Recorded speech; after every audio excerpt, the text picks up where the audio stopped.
Muito boa tarde, sejam muito bem-vindos a mais uma edição do programa Conversa Afiada. Estamos iniciando o programa e encerrando a semana. Eu estava com saudade dessa bancada, estava meio sumido daqui, né, professor? Muito! Eu tive alguns compromissos, inclusive vou passar aí daqui a pouco, mas primeiro vou pegar. Aqui, ó, pessoal, isso aqui é novidade, tá?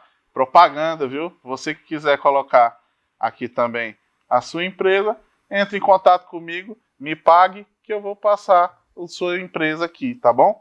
Ó, Casa da Carne, o melhor lugar de comprar carne e o melhor hambúrguer dia de quinta e sexta, tá? Estamos aqui hoje, agora 14h20. Quero falar com o meu amigo professor. Estava com saudade, professor. Boa tarde. Boa tarde a você. E só para deixar a mensagem completa, essa Casa da Carne fica na Portugal. Com a D. Avenida D. Avenida D. Ali ao lado do posto de gasolina, ali no fundo do posto de gasolina. É no posto, é uma loja dentro do posto. Conheço, aprecio. Onde era ali como é que chama aquele supermercado lá? Era o Extra, agora é o Açaí. Agora é o Açaí. Muito boa tarde, meu querido José Caio. Boa tarde ao nosso telespectador da TV Capital, canal 32, Goiânia. TV Capital, canal 41, Anicuns. Hoje um dia muito especial. Por quê? Porque é o dia do irmão. Dia do irmão, dia dos irmãos. Tá lá meus irmãos. Aquele de Chapeuzinho lá mora em Londres. Já está lá há 17 anos. Então, nessa edição... Todos irmãos seus, professor? Oi? Todos ali? Todos. A minha irmã, que é mais velha, depois vem eu lá do outro lado. Tá de branco e de óculos. O caçula, que é o de Chapeuzinho, que mora em Londres, mora a 50 metros do centro esportivo do Tottenham. Aquele lá de braço cruzado parece muito seu filho. Pois é, aquele é meu irmão, professor de história, né? Então, edição de número 65. Tem outra foto também dos irmãos? Aí. Beleza, então tá lá, ó. Hoje também é dia do... Além de dia dos irmãos, hoje também é dia da caridade. Dia da caridade. Outro dia muito importante. Então, você que gosta de fazer caridade, é fundamental que você continue fazendo. A nossa linha afiada já está na sua tela. 629-8151-2288. Manda o seu recado, participe e faça a sua pergunta aqui para os nossos colegas de bancada, bem como nas plataformas, no YouTube e também no Instagram do Conversa Afiada. Obrigado a vocês por mais uma semana conosco. A honra é para vocês, que são nossos principais patrões e acionistas. Muito bem. Pessoal, olha só, o professor fala sempre do Instagram, mas ele esquece também de falar do TikTok, tá? O nosso TikTok, nós temos agora 2 meses de programa, e estamos chegando a 50 mil seguidores no TikTok. Então lá, acho que o TikTok entrega mais que o Instagram e a gente está bombando lá no TikTok, tá, pessoal? Então, ó, o corte de vocês aqui, dependendo do que vocês falarem, vai lá pro TikTok e tem grande chance de viralizar, hein? Até o momento, o que mais viralizou foi o professor Márcio Manuel e o deputado estadual Clécio Alves. O cara, a fala dele, o pessoal arrebenta lá. Mas vamos apresentar nossos convidados. Hoje estamos recebendo aqui também um deputado estadual. Primeira vez aqui na bancada, é um prazer receber o senhor, deputado Isquinan. Boa tarde, Zé Caio. Boa tarde a todos os debatedores e telespectadores da TV Capital que acompanham essa audiência qualificada do Conversa Fiada. A satisfação é toda minha poder participar dessa rodada e, sem dúvida nenhuma, trará temas que são de imensa relevância para o nosso Estado e para o país, consequentemente. Muito bem, obrigado por ter comparecido, deputado. Estamos recebendo aqui também um vereador por Aparecida, dessa vez. Acho que é o primeiro vereador de Aparecida que nós recebemos, professor. Sim. É o primeiro que vem aqui no nosso programa e é um prazer receber o senhor aqui, vereador Thales. Eu que agradeço o convite, obrigado, Zé Caio, Márcio Manuel, uma bancada super qualificada como essa. Para nós é uma satisfação, né, poder conversar sobre os temas da nossa cidade, do nosso estado, do nosso país, poder falar um pouco do nosso trabalho lá em Aparecida e ajudar a fortalecer isso que para nós é o mais importante no Brasil, que é a nossa democracia e a liberdade de expressão, principalmente da nossa imprensa. Estamos aqui à disposição, muito obrigado. Muito bem. Estamos recebendo aqui também, eu acho que ele já veio com o Lion, se não me engano. É a primeira vez aqui, pelo menos comigo, pré-candidato ao governo do estado, Telêmaco Brandão, é isso? Exatamente. Boa tarde, tudo bem? Boa tarde, meu querido, tudo bem? Obrigado. Saúdo também essa bancada aqui. Obrigado, professor Márcio, pelo convite, pela lembrança. Satisfação estar aqui com os amigos, conversando, né, batendo esse papo, não conversa fiada, mas afiada, levando conhecimento, levando informação para a população. Conhecimento relevante nesse momento que o Brasil vive. Obrigado mais uma vez. E obrigado também à audiência, claro, pelo carinho da companhia. E esse nome é para quando aquele que estiver falando uma besteirinha, a gente fala assim, ó, você está conversando fiada aqui, essa conversa fiada não se cria, não. Tá no programa errado. Tá no programa errado. Daniel Cunha, boa tarde, meu querido. Prazer te receber. Prazer é todo meu. Estar de volta aqui. Estive aqui terça-feira com o Lion. Uma satisfação. Debatemos, conversamos, evoluímos no debate como tem que ser. Conheci agora há pouco o vereador por Aparecida, Thales Castro. Temos um amigo em comum em Rio Verde, Carlos Cabral. Meu amigo pessoal, um abraço. Eu sempre digo, né, porque divergimos ideologicamente que temos que ser inimigos, e pelo contrário, né? Inclusive, quando fomos ser posicionados na bancada, a moçada aqui carinhosamente falou, quem for direita para direita, esquerda para esquerda. Aí me puseram na ponta direita, ou seja, eu sou extrema direita. Por quê? Eu defendo a vida, a liberdade, o patrimônio, a família, o direito de ir e vir, e de você se expressar, falando a bobagem que quiser, por sinal. Muito obrigado, um forte abraço a todos. Muito legal, muito legal. E estamos recebendo aqui também a doutora Juliana Damando, ela que já veio aqui várias vezes e é um prazer sempre te receber aqui. Boa tarde. Muito boa tarde a todos e todos os ouvintes, primeiramente, né, nossos telespectadores, nossos grandes amigos, e também agradecer mais uma vez ao convite. Encontrei nosso nobre Caio essa semana, lustrando seu sapato, ficou dos mais bonitos, viu, gente? O cara anda na elegância. E agradecer a oportunidade de estar mais uma vez aqui, lembrando que somente numa democracia a gente tem essa composição, né, de debate ideológico, somente num regime democrático é que a gente consegue, né, fazer essas coisas. Por isso, fortalecemos a nossa democracia sempre. Muito bem. Todos os apresentados. E no início eu falei que estava com saudade dessa bancada, porque estava cumprindo alguns compromissos, né? E ontem eu estive na Ficomex, lá ganhei uns 2 bonés, professor, um avental para fazer churrasco, um chapeuzinho do agro. Cheguei lá em casa cheio de presentes. Mas eu fiz uma parceria com o pessoal do Diário Online e fiz uma entrevista bem legal. Fred, passa a entrevista aí pra gente, o motivo pelo qual não estive no programa hoje. Ontem. O senhor começa com a pior forma, né? Você tem que empreender sem saber, né? Você vai aprendendo ao longo do caminho. E na maioria das vezes a gente vai errando, né?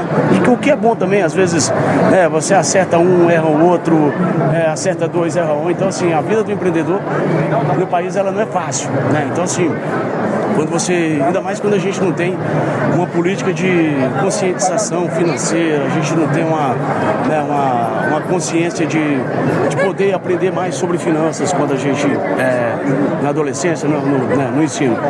Então, o empreendedor no país, ele sempre começa com essa dificuldade, né, de vender o almoço para comprar janta, sempre acreditando onde quase ninguém acredita, e só ele vê, né, futuro nos seus negócios. Mas eu acho que o Brasil tem um povo maravilhoso, realmente tem um povo que não tem preguiça de trabalhar. O empreendedor brasileiro é um dos empreendedores assim, da raça de empreendedor mais apaixonados pelo que faz. Então eu tenho certeza que quando você tem boas conexões, você tem bons âmbitos, você pode intercalar e ter mais sucesso no teu negócio, mas sem perder o pé no chão, né? Porque acho que tem que investir mais, seguir investindo mais em educação financeira, porque a educação financeira, ela é a base de qualquer negócio. Fala um pouquinho do seu banco aí, eu fiquei sabendo que ele é só para pessoas jurídicas, por enquanto. PJ, consignados, folha de pagamento, o Wave chega aí com essa com essa diferença de ser um banco justo, de ser um banco realmente para o empresariado brasileiro, para as empresas que a gente sabe como que sofrem, né? Os grandes sempre, quando a gente precisa, nunca ajuda, né? Só quer saber de você quando tá bem. Então é isso, estamos aqui para construir novas oportunidades e novos negócios com todo o empresariado. Valeu, Gustavo. Foi um prazer te conhecer. Obrigado, tamo junto. Valeu. Muito bem, olha só, tô ficando importante, hein? Já tô entrevistando o Gustavo Lima. E eu fiquei sabendo que anteontem foi aniversário dele, e aí eu devia ter falado, né? Parabéns, bebê, né? Só que aí eu tirei uma foto, posso ir a foto, e aí eu tô dando parabéns agora. Gente! Feliz aniversário, bebê! Agora vamos pra pauta. Pessoal, joga a pauta aí, por favor, meu amigo Fred. Olha lá, olha só. Aqui nas considerações iniciais, o povo falou de democracia, né? De regime político que nós vivemos hoje. Então, eu gostaria de falar sobre esse assunto. Alcolumbre tem aval do STF para reduzir penas do 8 de janeiro, mas Centrão quer anistia que livre Bolsonaro da prisão. Eu vou começar com um cara da extrema-direita, Daniel Cunha. Ô Daniel, qual que é o regime político em que o presidente do Congresso precisa do aval do Supremo Tribunal Federal? Será que é democracia? Hora alguma, jamais. Inclusive, eu sempre pergunto, uma vez que o próprio STF é o braço jurídico do PT, se eles vão lançar candidatos próprios ou vão usar os que estão aí, como sempre, né? E o interessante da leitura disso é que, apesar de estar na Constituição que os poderes são independentes e tem que trabalhar em harmonia, o que a gente vê na realidade não é. É uma interferência intrapoderes, onde o Poder Judiciário, que é o STF, tem legislado. Inclusive, fecharam o Congresso, viu? Eu sempre falo isso. Os 388 deputados votaram para não ter IOF e veio Alexandre de Moraes na canetada e fechou o Congresso e disse vai ter IOF. Então, daí a gente já vê a interferência e longe de democracia. E a leitura que eu faço desse cenário, que o Centrão, que nada mais é que o sistema, junto com o Tarcísio, pedindo anistia das penas para todos os envolvidos, é que, de fato, querem condenar Bolsonaro, deixá-lo inelegível e trazer Tarcísio para o jogo. Porque ele tem um discurso moderado, ele agrada tanto à esquerda como à direita, deve ser o herdeiro político de Bolsonaro e dos males o menor. Vamos ver o que vai acontecer. Mas de longe somos uma democracia. Acabou faz tempo. E esse julgamento, tudo que tem acontecido, a pauta é exatamente sobre liberdades. Liberdade de ir e vir, de se expressar, de se manifestar. Nós estamos tomando um caminho sem volta. O Brasil está às vésperas do colapso. Mesmo com a arrecadação recorde, com essa sangria desatada, vocês sabem que a gente trabalha na meia com o governo, né? O governo é dono de metade do fruto do nosso trabalho. E o homem que não é dono do fruto do seu trabalho é escravo do Estado. Então, é muito sério o que está acontecendo. Alguma coisa tem que acontecer, alguma disruptura tem que acontecer. Um novo 7 de setembro precisa acontecer. É a data mais importante do Brasil. Foi a data que nós deixamos de ser uma colônia portuguesa e passamos a ser uma nação, tendo independência. Precisamos novamente deixar a dependência estatal que hoje temos, né? E sermos livres novamente. 7 de setembro está aí, já convoca agora. Alô Rio Verde, no Cristo, às 9 horas da manhã. Alô Goiânia, na Praça do Sol, às 9 da manhã. Conto com todos lá. Ô vereador, é muito estranho para mim, por exemplo, eu ver uma notícia como essa. Um presidente do Congresso esperando o aval do Supremo para votar uma lei. Subserviência, né? O que está acontecendo com o país? Não, o que está acontecendo, na minha opinião, boa tarde a todos os telespectadores, primeiramente que a gente vive, de fato, uma crise institucional, uma crise política, que ela não se iniciou agora, no governo Lula.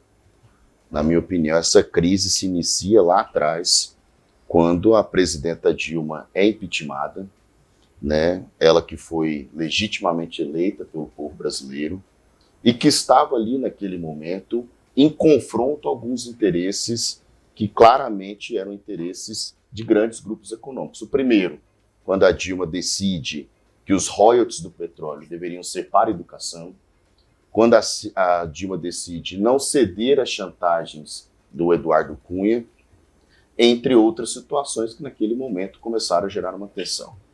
Temer assume, né, indica Alexandre de Moraes, é muito interessante isso, né, Alexandre de Moraes no primeiro momento, né, foi indicado sob protestos do campo progressista, do campo da esquerda, e o Temer assume, o impeachment da Dilma acontece com apoio de Bolsonaro, inclusive de todo esse centrão organizado por Eduardo Cunha.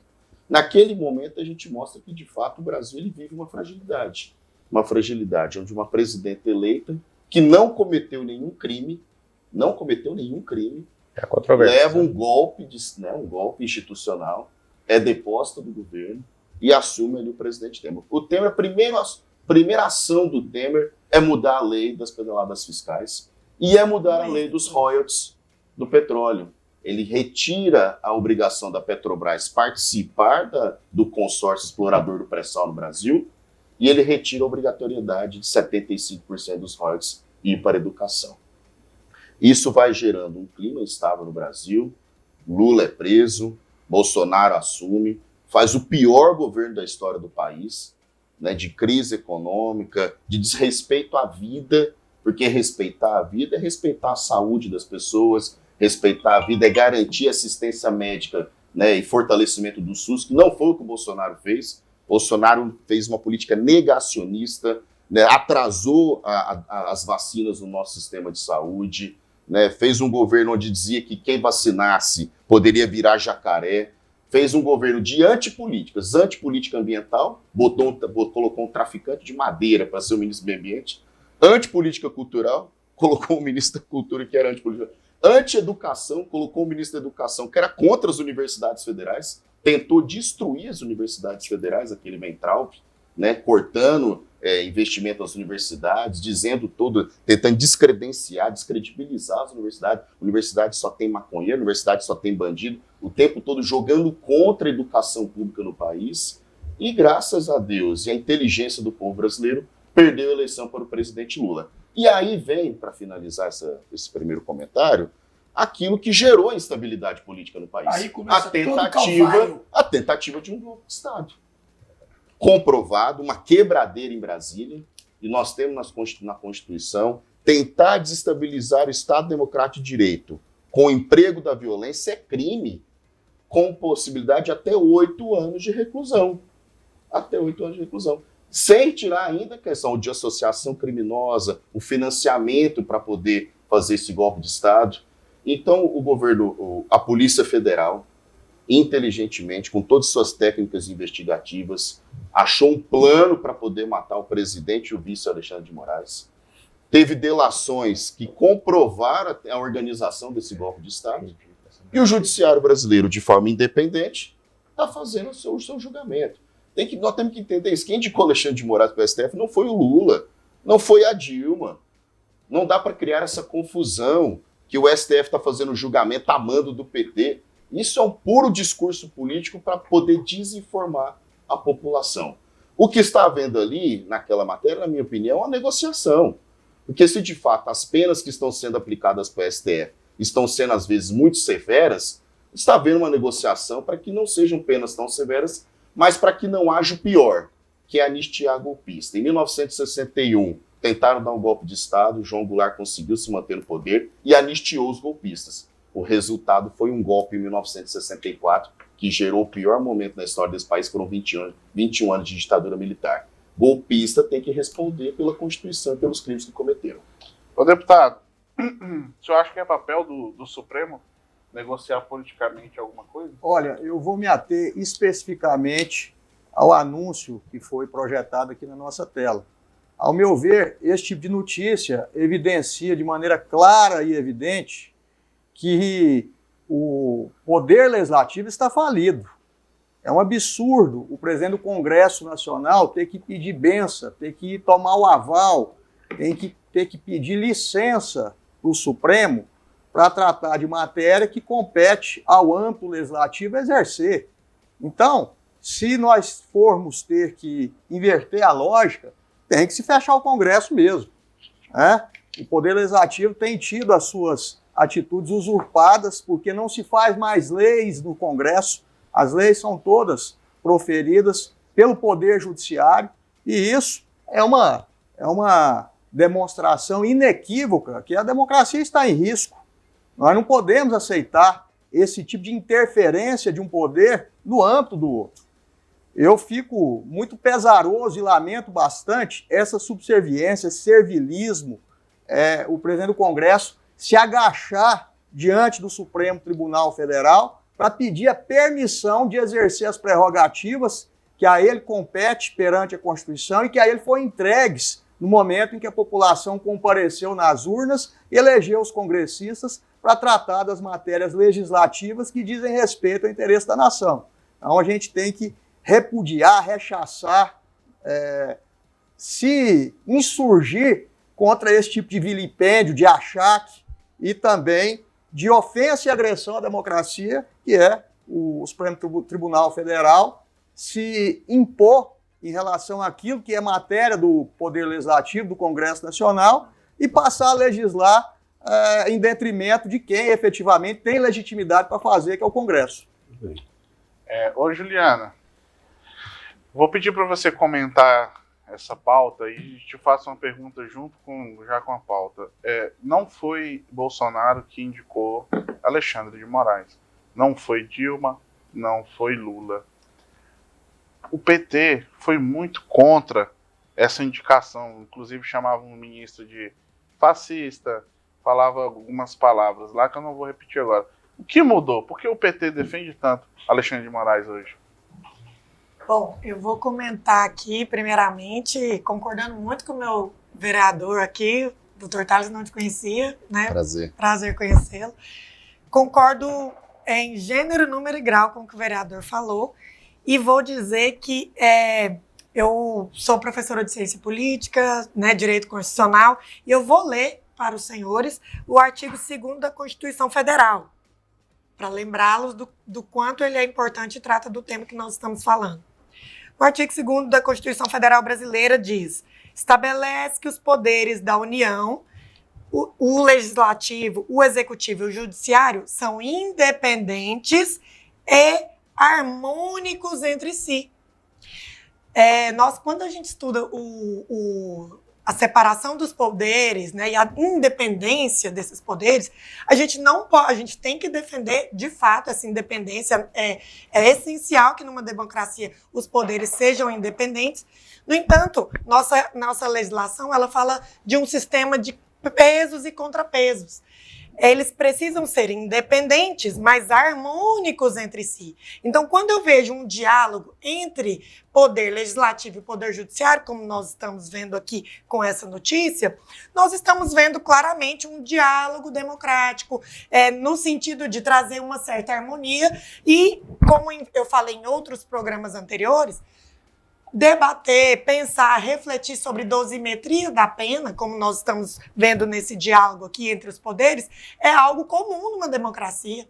Se as penas estão sendo deveras severas, né, pesadas, ou se há algum tipo de debate que se tem que fazer, é realmente nesse espaço. Eu não vejo nenhuma incompatibilidade com o artigo 2º da Constituição Federal. Então, não vejo que estamos ferindo a democracia por isso.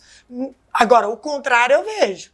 Se nós estivermos agora, ainda que no curso de um processo, de uma ação penal, nós já estamos fazendo essa movimentação inteira para pedir anistia, sendo que nem condenação tem, aí eu já vejo claramente uma afronta à Constituição Federal. Então, eu acho que os senhores deveriam se preocupar muito mais com essa tentativa de impunidade goela abaixo ao povo brasileiro que tem sido feita a movimentação no Congresso Nacional, aprovar a anistia, que é uma anistia que eles falam que é uma anistia ampla, geral e restrita, mas é uma anistia para Jair Bolsonaro.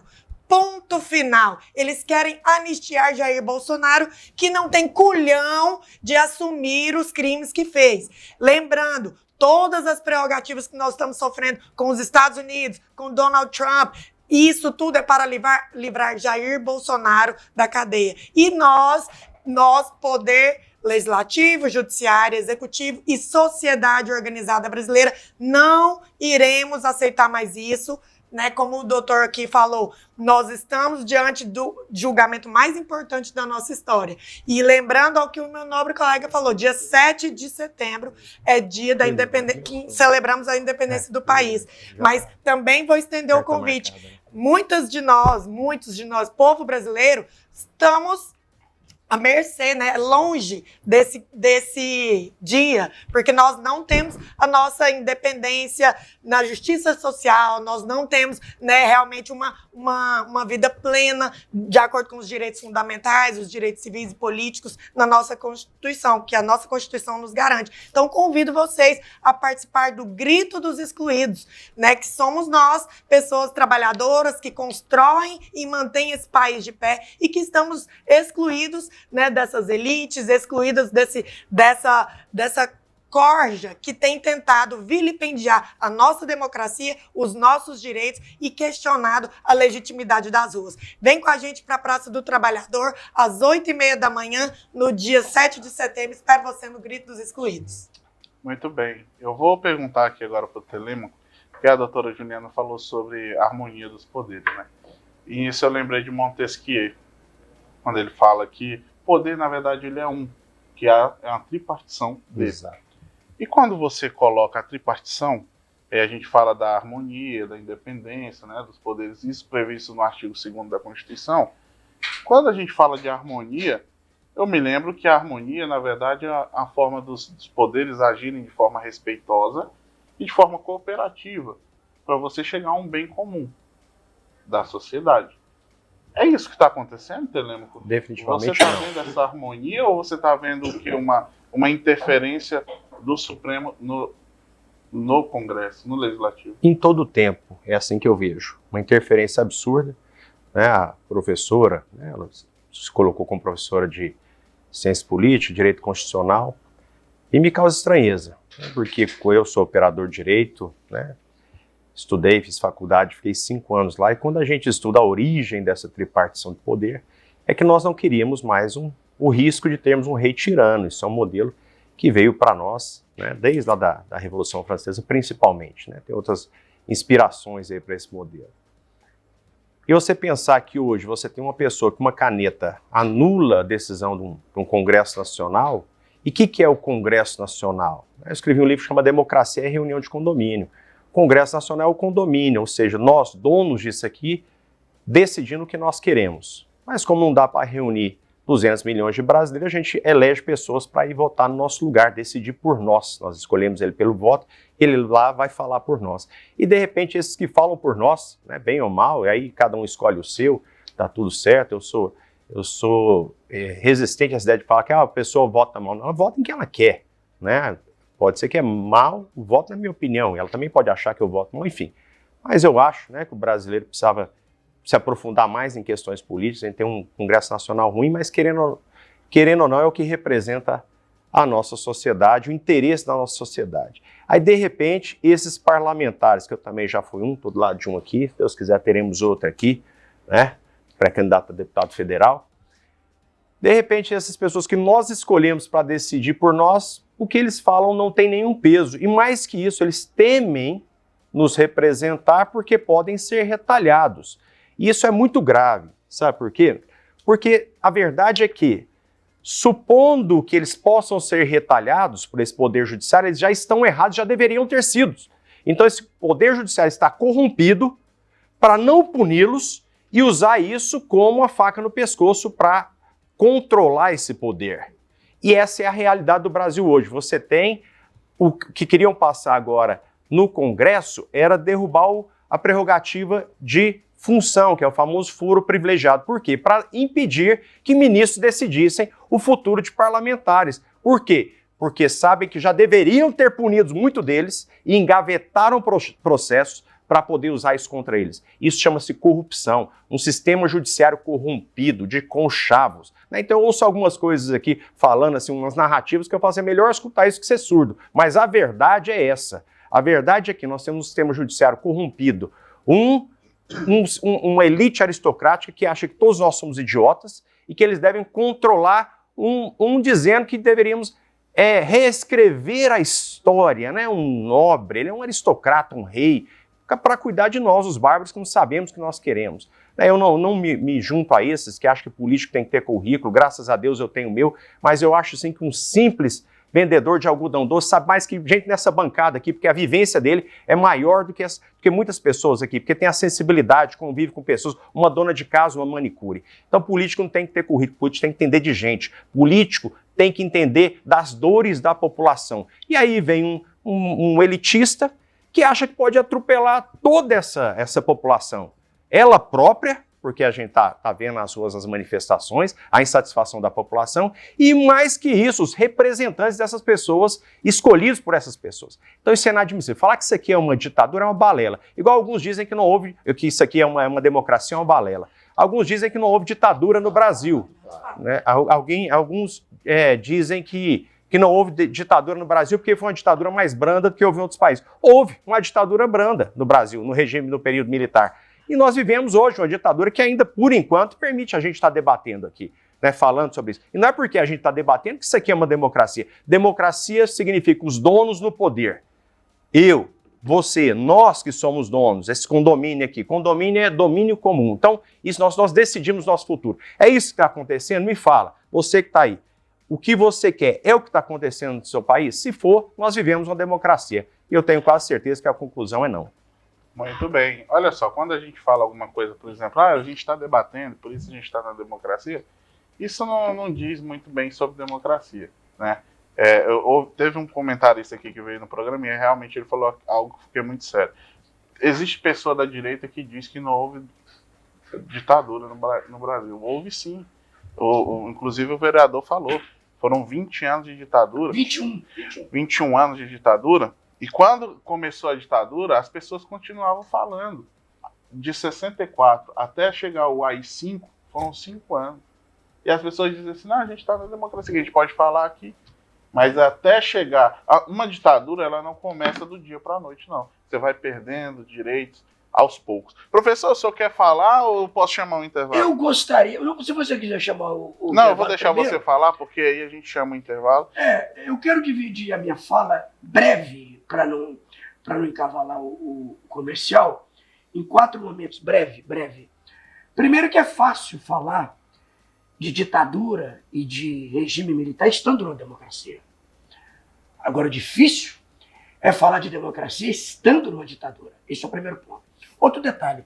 Eu fico imaginando o que nós estaríamos debatendo aqui hoje se em 30 de outubro de 22 Bolsonaro tivesse vencido as eleições.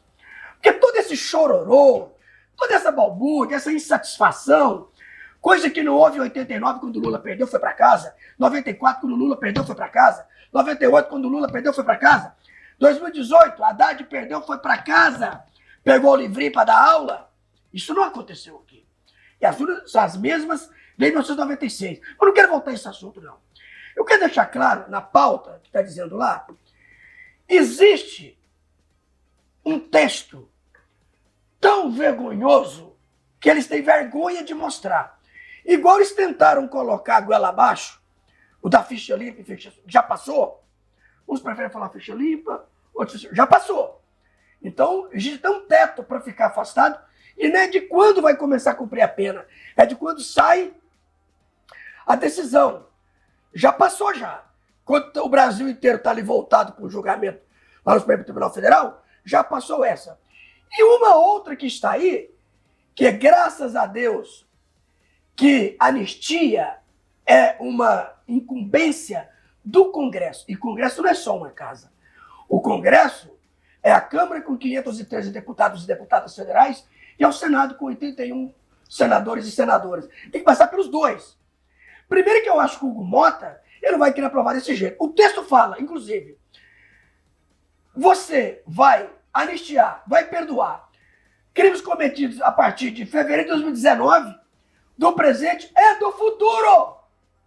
Do futuro. Inclusive, liberando, aonde você tem o perdão, anistia, milícias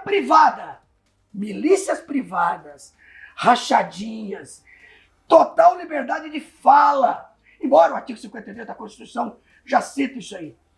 Então, essa é uma preocupação que eu tenho. Então, o que vai rolar lá na Câmara dos Deputados, ampla, total e restrita, essa não tem como ser. Porque o texto, ele é escabroso. Tem um nome interessante aí, o nome interessante é o Sóstenes Cavalcante. Ele ficou tão envergonhado lá da PEC da blindagem que recuou. Ele recuou. E agora, essa vergonha que essa anistia na Câmara, porque no Senado parece que há profissionalismo, a Câmara está agindo com amadorismo. É quem está à frente? O Tarcísio. Porque o Tarcísio não mexeu com o PCC. Agora que o presidente da República, pela primeira vez um presidente, mexe no PCC, agora ele quer mexer com o PCC. Mas aí, Tarcísio, aí já é tarde. O presidente da República está mexendo. Aí ele sai de São Paulo, vai para Brasília para tentar mexer isso aí. Essa é uma preocupação. Na Câmara não. Na Câmara vai ter uma anistia mais light, onde vai mexer na dosimetria da pena. A questão são as penas. Vão ser punidos? Vão. Vão ser condenados? Vão. Só que com penas menores. Com relação ao 7 de setembro, já já concluído, 7 de setembro, a direita vai para as ruas. A esquerda, exceto a questão dos excluídos, que já tem muito, né? Vão ficar nas redes sociais. A esquerda vai ficar assim, exceto o pessoal que vai para a avenida. Eu, por exemplo, vou desfilar, eu sou tenente da reserva do Exército, eu vou desfilar fardado com o Exército Brasileiro aqui da Copesp, aqui de Goiânia, aonde os kids pretos estavam atuando, né? Ou estavam se planejando. Então são situações que nós devemos ter calma e muita preocupação, muita parcimônia e deixar os poderes trabalharem. Como é que pode, enquanto um judiciário está julgando algo raro, desde Marechal Deodoro da Fonseca, o alagoano Marechal de Deodoro, 1889, primeiro presidente republicano, golpista. Golpista. O que não falta nesse país é golpe. Então, nunca um presidente foi para o Banco dos Réus por questões envolvendo golpe de Estado.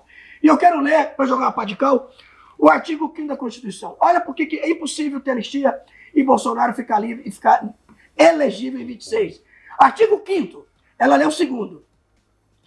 Anistia, artigo 5º, constitui crime inafiançável e imprescritível a ação de grupos armados, civis ou militares contra a ordem constitucional e o Estado Democrático de Direito. Então, o artigo 5º da Constituição elimina qualquer possibilidade para quem comete crime com tentativa de golpe.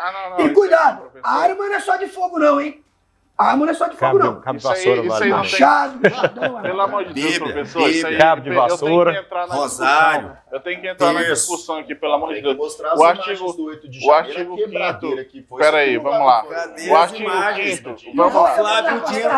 O Flávio Dino jogou fora. Eles estavam protestando e cometendo atos de vandalismo. Pessoal, Estavam cometendo atos de vandalismo. É isso que eles estavam fazendo. Olha aqui. Não, eles estavam cometendo atos de vandalismo e ponto. Traz a câmera. Não precisa de ironia. Eles estavam cometendo atos de vandalismo. Traz a câmera aqui pra mim. Vamos lá. Agora, olha só. destituição do Estado Armado. Pois é, mas pessoal, não vamos discutir assim, não, que todo mundo vai ter um momento de fala. Mas olha só, o artigo 5º da Constituição, e isso eu estou falando a título de informação, tá? Ele trata que não pode ser anistiado o terrorismo, a tortura, o tráfico de drogas e os crimes hediondos.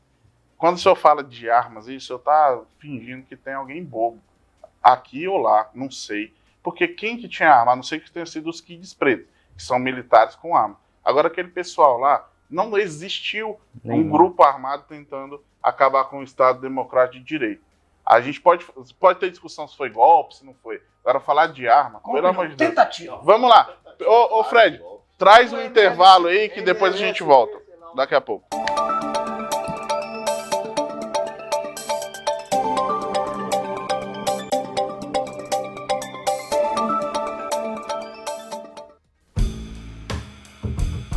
Quinta e sexta é dia de hambúrguer e churrasco na Casa da Carne, no setor marista.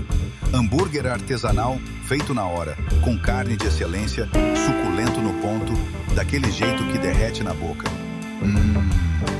E para quem prefere, tem também nosso churrasco premium. Cortes nobres, brasa acesa e aquele aroma que não dá para resistir. Tudo isso na nossa estrutura pensada para você comer aqui, com conforto e uma curadoria de vinhos que surpreende. Atendimento de primeira, carnes impecáveis e uma experiência que vai muito além do sabor. Vem viver isso com a gente. Casa da Carne, no setor marista.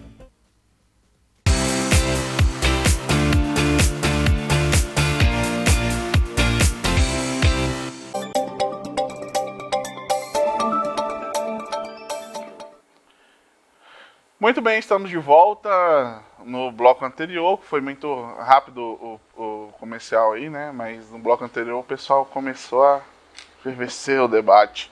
Mas para acalmar os ânimos, a gente vai dar mais uma rodada de comentários aqui pro pessoal. E aí o pessoal vai um rebater o outro no seu momento de fala. E parece que tem gente aqui que tá fervendo para falar. E eu vou passar a palavra pro nosso vereador. Vereador, mais um momento aí pro senhor falar. O senhor disse que quer falar alguma coisa aí. Mas o 7 falando ao mesmo tempo ficou massa também.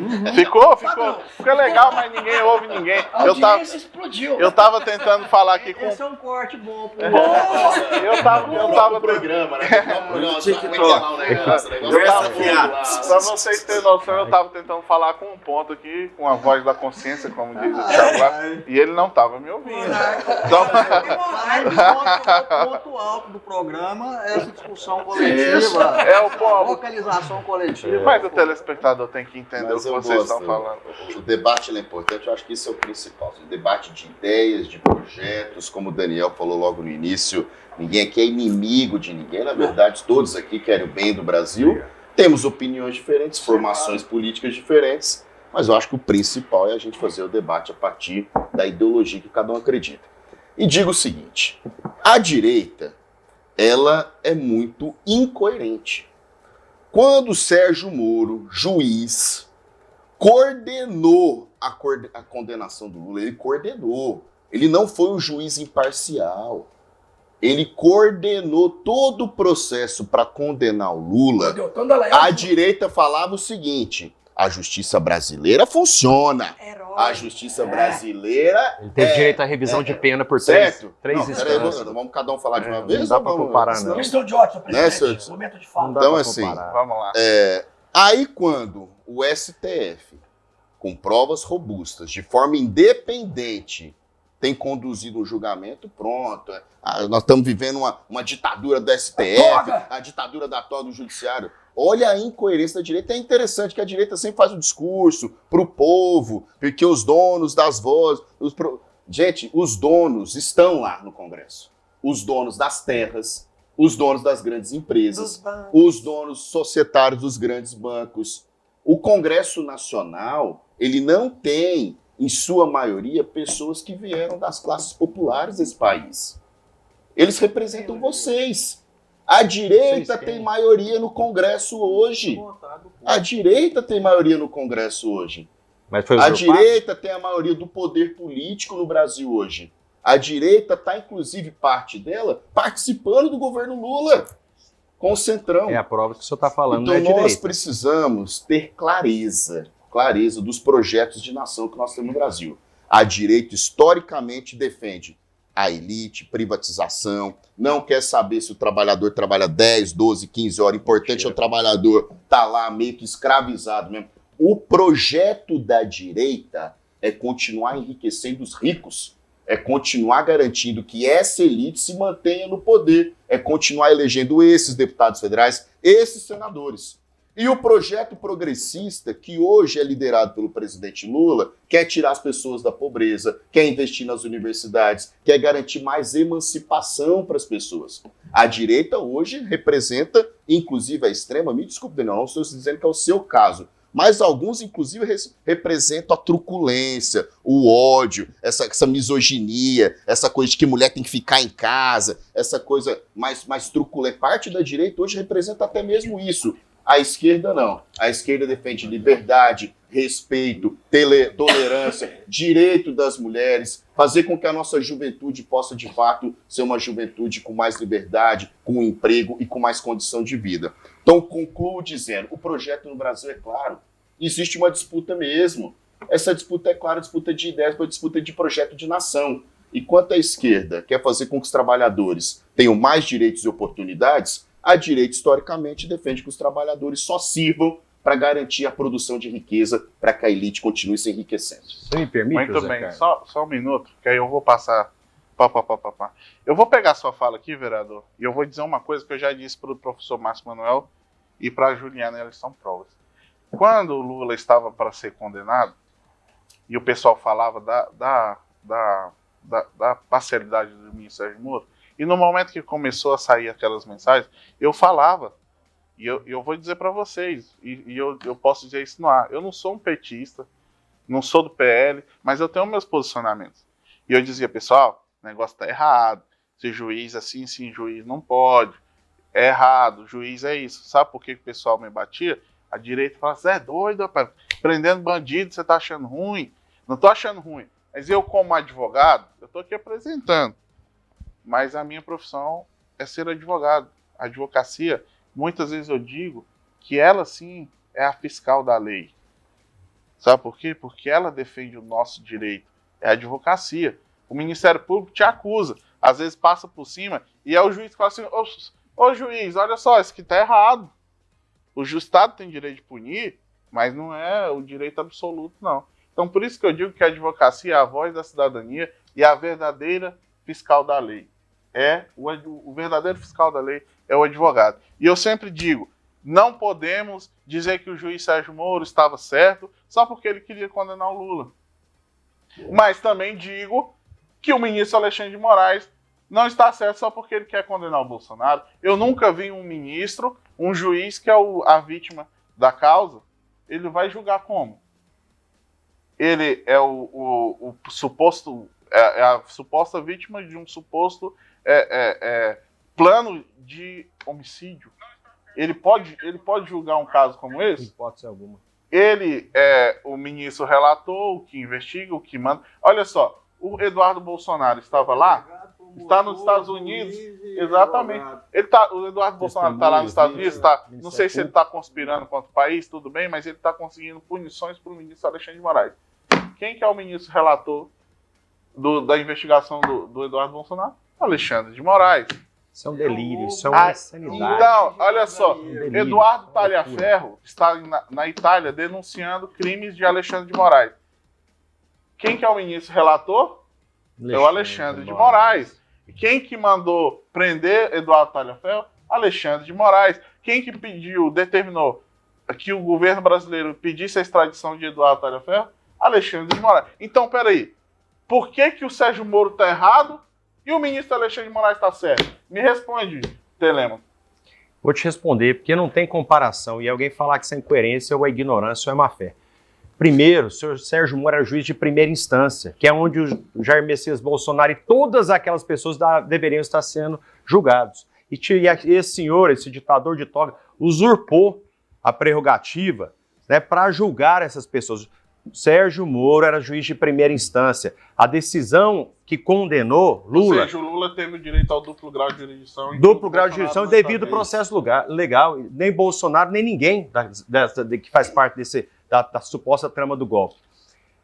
A decisão do suposta vítima perseguida pelo sistema, pelo Sérgio Moro, foi revista pelo próprio TRF, por pelo menos 3 magistrados, outros 3 magistrados no STJ, e o próprio STF o condenou. E depois, quando, segundo um ex-ministro, Marco Aurélio de Mello, precisavam de alguém para vencer o Bolsonaro, porque, como diz Barroso, precisavam vencer o bolsonarismo, os mesmos que colocaram o senhor Lula na cadeia tiraram ele para vencer o Bolsonaro. E eu vejo petista iludido batendo palma para essa turma, achando que o Lula é o cara do sistema. O Lula é o cara que usaram para vencer o cara antissistema chamado Jair Bolsonaro. E essas narrativas estão todas aí. Então, se eu vi nessa história de que, incoerente, porque agora está perseguindo... Não, primeiro, por que Lula foi inocentado? Ele foi julgado em 3 estados diferentes, Distrito Federal, Rio Grande do Sul e Curitiba. Aí vem uma história de que foro de competência. Competência é relativa, né? Não nesse caso de usurpada. A defesa alega lá em embargos de declarações, lá no STF, e acolhe uma prerrogativa dessa. De competência. O que nós estamos discutindo aqui? Competência no início do processo. O senhor Alexandre de Moraes não tem competência. Competência, não estou falando do termo técnico, para você que não é do direito, vou te explicar. Não compete a ele, é nesse sentido, que não cabe a ele decidir. Isso é chamado de competência. Por quê? Não é que ele é incompetente. Não estou falando isso. Não é que ele é incompetente, ele é incompetente porque não cabe a ele decidir, porque a lei define que não cabe. Primeiro que ele é vítima. E uma vítima não pode julgar o seu processo, porque ele vai ser tendencioso e vai usar o processo como instrumento de vingança, como de fato é e tem sido. Por que ele é aplaudido por tantas pessoas? Porque tem pessoas, eu entendo, algumas até com justo motivo, aprenderam a ter raiva, odiar esse grupo de direita, e tá tudo certo, e querem usar o Alexandre de Moraes como instrumento de vingança e não justiça. E ele também está muito tendencioso a fazer vingança e não justiça, porque ele é vítima, como colocou o José Carlos aqui. Segundo, porque, para ser julgado pelo STF, tanto a lei como a jurisprudência já define que há uma prerrogativa de foro, que é o tal do foro de função, que é o foro privilegiado, é para o presidente em mandato. E ele não estava em mandato quando esse ato aconteceu. Então ele deveria ser julgado como o Lula foi, um ex-presidente sendo julgado na primeira instância, tendo direito de recorrer 1, 2, 3 vezes, embargar dezenas de vezes, mas ele não tem, porque a partir do momento que o STF decidir, nem ele, nem ninguém das pessoas para quais se pede anistia terá o direito de recorrer. Vai ser assunto final, está resolvido. Isso é uma gravíssima violação ao devido processo legal. Isso, inclusive, foi a causa da existência do direito constitucional lá em 1200, né? Quando isso surgiu, era um rei que fazia a mesma coisa que esse senhor Alexandre de Moraes está fazendo hoje, atropelando a lei e cometendo julgamentos injustos e usurpando competência para julgar, né, os cidadãos da Inglaterra. O senhor concorda, deputado? Claro. E assim, um dos pontos que eu quero destacar é que essa história de dizer que quando o presidente do Congresso Nacional se dirige até um ministro do Supremo para debater o teor de uma lei que vai ser votada, ele não está exercendo aquilo que a Constituição prevê no sentido de fazer com que os poderes sejam harmônicos. Mesmo porque, Zé Caio, eu nunca vi o ministro Supremo fazer o caminho inverso. Ir lá no Congresso para discutir com os congressistas o teor das decisões que eles vão proferir nos julgamentos que estão sob a responsabilidade de cada um. Tem mais um detalhe. As penas que estão sendo impostas, porque muito se falou aqui de dosimetria, aquelas pessoas, os manifestantes que estiveram no 8 de janeiro na Praça dos Três Poderes, são imensamente superiores àquelas penas que impuseram aos integrantes do MLST, que invadiram, apedrejaram, quebraram, achincalharam a Câmara dos Deputados há cerca de 20 anos atrás. Então, na hora de se falar de incoerência, é preciso que se observe os dois lados. E outro detalhe, falam-se aqui que querem anistiar o presidente Bolsonaro a qualquer preço, a qualquer custo. Eu me recordo, e a minha avaliação é essa, que a presidente Dilma foi anistiada pelo Congresso Nacional, que ela foi cassada e não teve os seus direitos políticos tomados. Um acordo. Ela pôde, mas que acordo, professor? Um acordo? Constituição rasgada. O cidadão, um mês depois não era crime mais. O cidadão que é cassado, ele tem que cumprir a inelegibilidade que a lei a ele impõe. E ela não cumpriu, ela foi candidata na eleição seguinte. Então, são questões que precisam ser colocadas aqui de maneira muito clara para que não haja tendências de posições em razão da ideologia que cada um professa. Eu continuo aqui refém dessa opinião de que o Congresso Nacional hoje, por falta de autoridade moral até, porque muitos dos que estão lá têm o rabo preso em vários processos que estão sendo julgados pelos ministros supremos, em razão disso, eles se acovardam, eles agem como verdadeiros vassalos na hora de exercer a prerrogativa que o povo, democraticamente, a cada um deles delegou. Juliana. Bom, Eu fico muito atordoada assim, com essas coisas que eu escuto, porque eu vou concordar com o meu nobre vereador. Eu acho a direita muito, mas muito incoerente. Falam que gosta do povo, né? A gente viu aqui alguns colegas falando que valoriza os saberes do povo e tal, mas, no entanto, alguns deles estavam viajando com o vereador Ronaldo Caiado, né? Alguns anos atrás lá para a China, viagens caríssimas, né? Nós estávamos aqui falando do dia 7 de setembro. A direita, a extrema-direita, convida as pessoas para ir para a Praça do Sol, num setor nobre da cidade, setor oeste, em que as pessoas ali estão, né, realmente vivendo bem, né, com suas casas, com seus bens, muito bem resguardados, né? Então, quando a gente vê esse tipo de fala, não me convence, eu acho que não te convence também, caro telespectador. Por quê? Porque essas pessoas, elas não estão aqui para defender a democracia, não estão aqui para defender o povo. Elas estão aqui para defender os grandes empresários, os grandes agropecuaristas, os grandes, né, quem paga a conta? Banqueiros, os grandes empresários, não pequeno empresário, não pequeno empreendedor, não você, minha cara dona de casa, meu amigo, né, entregador de Uber ou um motorista de aplicativo. Não é para vocês que eles estão lutando.